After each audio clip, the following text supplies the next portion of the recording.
আসসালামু আলাইকুম। আপনারা সবাই ভালো আছেন? আমার প্রিয় শিক্ষার্থীবৃন্দ, আজকে গুরুত্বপূর্ণ একটা টপিক নিয়ে হাজির হয়েছি। আমার প্রশ্নটা ছিল 7 অঙ্ক বিশিষ্ট। কি বিশিষ্ট? কোন বৃহত্তম? প্রশ্ন করছে কোন বৃহত্তম এবং কোন ক্ষুদ্রতম সংখ্যার প্রথমে 7 থাকবে, শেষে কি থাকবে? বুঝাইতে পারছি? আচ্ছা, আপনারা সবাই বলুন, আমরা জানি বৃহত্তম সংখ্যা মানে কি? বড়, কিন্তু সেটা কি নয়, সেটা কি? আর ক্ষুদ্রতম সংখ্যা মানে ছোট। আর কিভাবে লিখবো? ক্ষুদ্রতম সংখ্যা একটা 1 দিব, আর একটা কি দিব?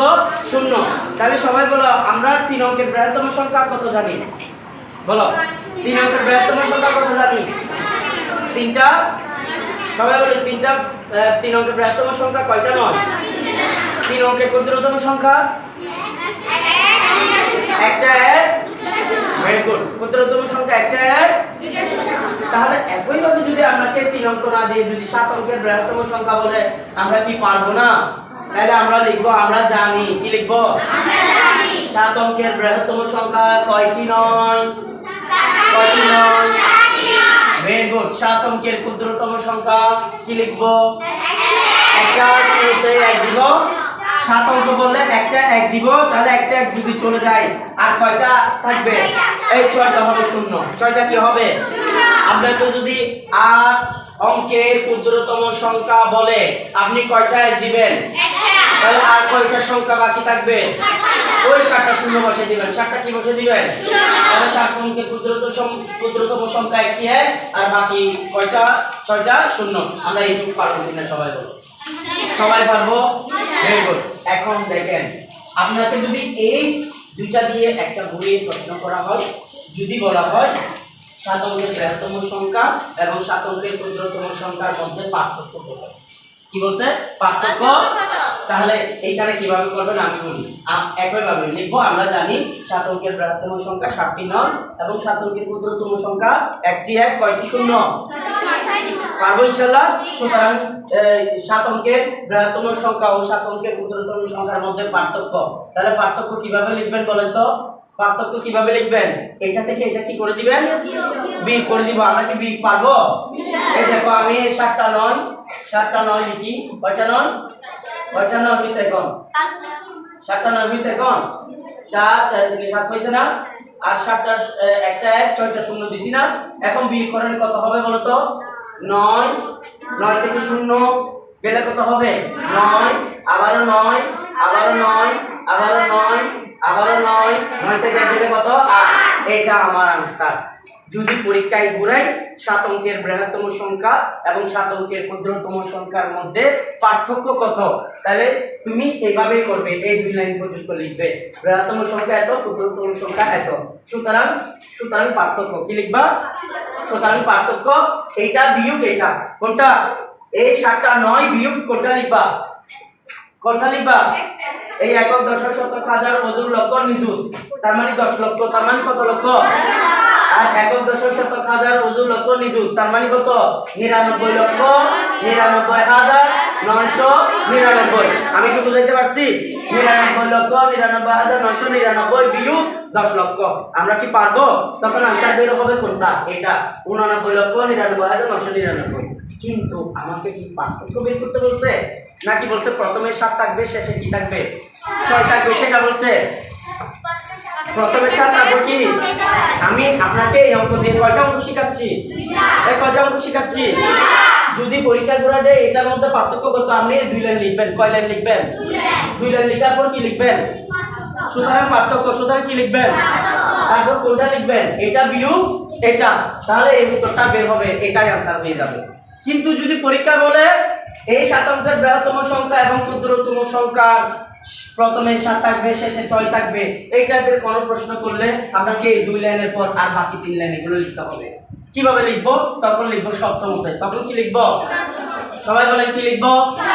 সপ্তমতে 7 অঙ্কের বৃহত্তম ও ক্ষুদ্রতম সংখ্যার প্রথমে কি থাকবে? 7 এবং কি শেষে কত থাকবে?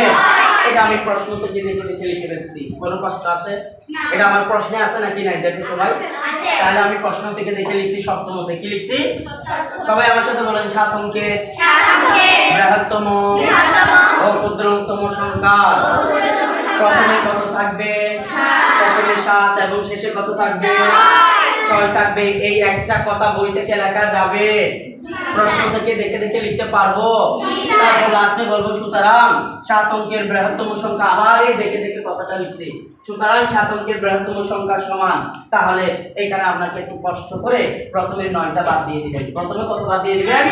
কারণ আমার প্রথমে কত থাকবে বলছে? 7। তাহলে প্রথম 9 এর জায়গায় কে বসে যাবে? 7। আর 1 2 3 4 5টা পর্যন্ত লিখে শেষে কত লিখবা? এই 9 এর জায়গায় 6। আমরা কি সবাই বুঝতে পারছি? সবাই কি পারবো ইনশাআল্লাহ? একইভাবে 7 অঙ্কের বৃহত্তম না দিয়ে কি লিখবো? ক্ষুদ্রতম সংখ্যা। তাহলে ক্ষুদ্রতম সংখ্যা এটা কিভাবে লিখবো? 7 অঙ্কের ক্ষুদ্রতম সংখ্যা দেখে দেখে লিখছি।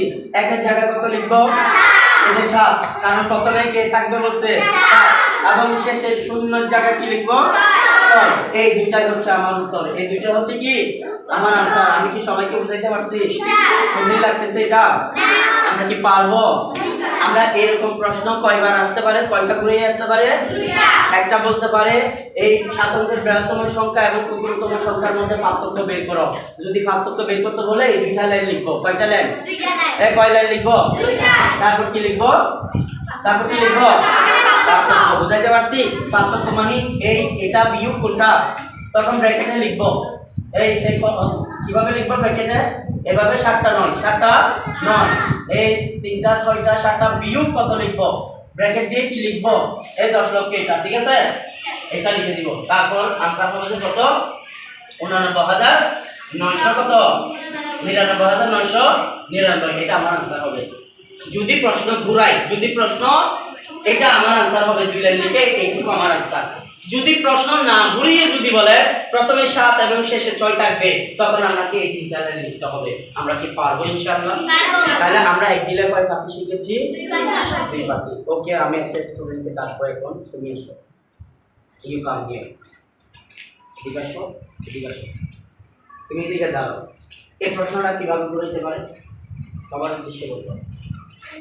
ভিডিওতে দেখবা, ভিডিওতে সবার উদ্দেশ্যে বলবো কিভাবে ঘুরাইতে পারে। 7 অঙ্কের বৃহত্তম সংখ্যা ও 7 অঙ্কের ক্ষুদ্রতম সংখ্যার মধ্যে পার্থক্য লিখবো। তো পার্থক্য লিখলে আমরা কতটুকু লিখবো? এই দুই লাইন লিখবো। দুই লাইন লেখার পর কি লিখবো? সুতরাং পার্থক্য এটা লিখবো, সমান দিব। তারপর কি দিব? ব্র্যাকেট দিয়ে এটা লিখবো, বিয়োগ কোনটা লিখবো? এটা, ঠিক আছে? আবার ব্র্যাকেট ক্লোজ করবো। তারপর ওটা ক্যালকুলেটরে বা হাতে বিয়োগ করে যেটা আসবে উত্তর এটা লিখবো এবং आंसर এটাই হবে। এই তো না? আচ্ছা, এই প্রশ্নটা আবার কিভাবে করতে পারে? 7 অঙ্কের বৃহত্তম ও ক্ষুদ্রতম সংখ্যা প্রথমে 7 এবং শেষে 6 থাকবে। এটা কিভাবে নির্ণয় করবা? এভাবে না? তখন কিভাবে করা যাবে? প্রথমে এই দুই লাইনটা লিখবো, তারপর সপ্তমতে দিব। সপ্তমতে এই লাইনটা থেকে হবে প্রশ্ন থেকে। প্রশ্ন থাকবে নাকি? তাহলে প্রশ্ন থেকে কি লিখবো? 7 অঙ্কের বৃহত্তম ও ক্ষুদ্রতম সংখ্যার প্রথমে 7 এবং শেষে 6 থাকবে। তো আপনাকে পরীক্ষায় সবসময় কি 7 দিবে? আপনাকে 10 দিতে পারে, এদিকে 2 দিতে পারে। কোনো সমস্যা আছে? পরীক্ষায় ঘুরাইতে পারবে না?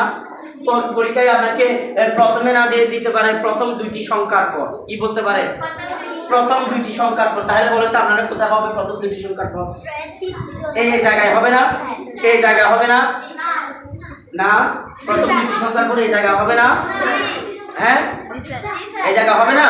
এই জায়গায় তখন 7 হবে আর এই জায়গায় কি হবে? 6 হবে। এই জায়গায় কি হবে? আমি কি বুঝাইতে পারছি? তারপর 7 অঙ্কে কি লিখবো? বৃহত্তম সংখ্যা। তাহলে প্রথমে কত চলে আসছে? প্রথম 9 এর জায়গায় কি চলে আসছে? 7 এবং শেষে 9 এর জায়গায় কি চলে আসছে? আর বাকিগুলো অপরিবর্তন ছিল। যা যা 9 ছিল লিখে দিছি। জাস্ট প্রথমে 7, শেষে কি 6, আর বাকি যা আছে বসে দিছি। ঠিক আছে? তারপর ক্ষুদ্রতমটা একবারে হচ্ছে না? একের জায়গায় কত হইছে? তারপর লাস্টে শূন্যের জায়গায় 6 বের করতে হবে। নুসরাত জাহান, রোল কত? 9, বাড়ি কোথায়? কুসুমপুরা। তার জন্য আরেকবার তালি। সুন্দরভাবে একটা ক্লাসটা আমাকে প্রেজেন্টেশন করেছে। আশা করি সবাই বুঝতে পেরেছো। Thank you so much. তোমাদের এই ক্লাসটি ইউটিউবে যাবে ইনশাআল্লাহ, সবাই ইউটিউব থেকে দেখে নেবে এবং ইনশাআল্লাহ অবশ্যই সবাই একটা সাবস্ক্রাইব করে দিবে, ঠিক আছে? ক্লাসটা যদি না বুঝো আবার বারবার ইউটিউব থেকে দেখে নেবে। সবাই আমার জন্য দোয়া করবে। পরবর্তী ক্লাসে অন্য একটা মজার একটা টপিক নিয়ে হাজির হবো। সেই পর্যন্ত সবাই ভালো থাকবেন, সুস্থ থাকবেন। আল্লাহ হাফেজ। Thank you so much. আসসালামু আলাইকুম। অঙ্কটাই বুঝি নাই, একটু বুঝে দেন সবার মধ্যে। তাহলে এখানে যদি বলে 7 অঙ্কের বিয়োগফল সংখ্যা, তাহলে কয়টা সংখ্যা হবে? কয়টা হবে? 7টা। 7টা। 7টা কি হবে? 7টা 9 হবে। কেন 9 হবে? 9। 9 7টা 9। 7টা 9। আচ্ছা 7টা 9 কেন? বৃহত্তম বলছে তাই? তো ম্যাডাম যদি 10 অংশের বৃহত্তম বলতো? তাহলে 10টা বের করব। 10টা 9 বলতো, ভেরি গুড। তারপর এখন যদি বলে 7 অঙ্কের বিয়োগফল সংখ্যা, তাহলে জি। এখানে কি হবে? কি হবে? একটা একটা 1 দিব, বাকিগুলো শূন্য হয়ে যাবে। আচ্ছা যদি ম্যাডাম 8 অঙ্কের ক্ষুদ্রতম সংখ্যা হলে তাহলে একটা 1 দিব, একটা 1 দিব, বাকি 7টা শূন্য হবে। আচ্ছা থ্যাংক ইউ। তারপর এরপর আমরা সপ্তমতে। লিখব সপ্তমতে। এই লাইনটা করতে গিয়ে লিখবো প্রশ্ন থেকে, না? অর্থাৎ প্রশ্নেই বলে দিচ্ছে সপ্তমতে মানে কি? প্রশ্নে থাকে। সপ্তমতে মানে কি? প্রশ্ন মতে। এই সপ্তমতে এগুলো কোথায় থাকে? প্রশ্নের মধ্যে থাকে। তাহলে কি লিখবো? 7 অঙ্কের বৃহত্তম ও ক্ষুদ্রতম সংখ্যার প্রথমে কে থাকবে? 7 এবং শেষে 6 থাকবে। এখানে তোমাকে হ্যাঁ। দিতে পারে। আচ্ছা অর্থাৎ 3ও দিতে পারে, এই জায়গায় ঘুরাই দিতে পারে, অথবা এই জায়গায় 2ও দিতে পারে, 5ও দিতে পারে। যেটা দিবে আমরা সেটাই লিখবো, এই তো? আচ্ছা কিভাবে? এরপর প্রশ্নে যে থাকবে ওটা লিখে দিব 7 অঙ্কের বিয়োগফল সংখ্যা। অর্থাৎ এই লাইনটা করতে হবে, ওই লাইনটাই না? 7 অঙ্কের বৃহত্তম সংখ্যা দেখে দেখে লিখতে হবে। হ্যাঁ এরপর এখন এখানে প্রথমে কি দিবে? প্রথমে যেটা দিবে সেটা এখানে প্রথমে এখানে কত আছে? 7। এই জন্য আমি 7 দিচ্ছি প্রথমে। যদি 4 থাকে যদি 4 হতো এখানে 4 হতো, 10 হলে 10 হইতো, তাই তো? আচ্ছা আর বাকিগুলো 9 এবং শেষে কি থাকবে? অর্থাৎ শেষে 9 এর জায়গায় কি লিখছিলেন? তারপর এরপর লাস্টে এটা 7 অঙ্কের বিয়োগফল সংখ্যা লিখে এখানে প্রথমে যেটা থাকবে ওটা লিখে দিব আর দিয়ে প্রথমে কি থাকবে? এটা 7। তারপর তারপর আর গুলো দিয়ে বাকিটা আমরা যে সংখ্যা শেষে। সেটা বসাবো। শেষের সংখ্যাটা, অর্থাৎ শেষে যেটা বলছে সেটাই বসে দিব। শেষে 6 বলছে এই জন্য 6 বসেছি, ঠিক আছে? বুঝতে পারছেন? Thank you so much. আপনার নাম কি? আদিতা। আদ্রিতা যাব না, রোল কত? 8। তার জন্য আরেকটা তালি হবে, ঠিক আছে? Thank you so much. এভাবে আমাদের শিক্ষার্থীরা শিখবেও আবার শেখাবেও, ঠিক আছে? আমরা এভাবে গড়ে উঠতে চাই, ঠিক কিনা? Thank you so much. আল্লাহ হাফেজ।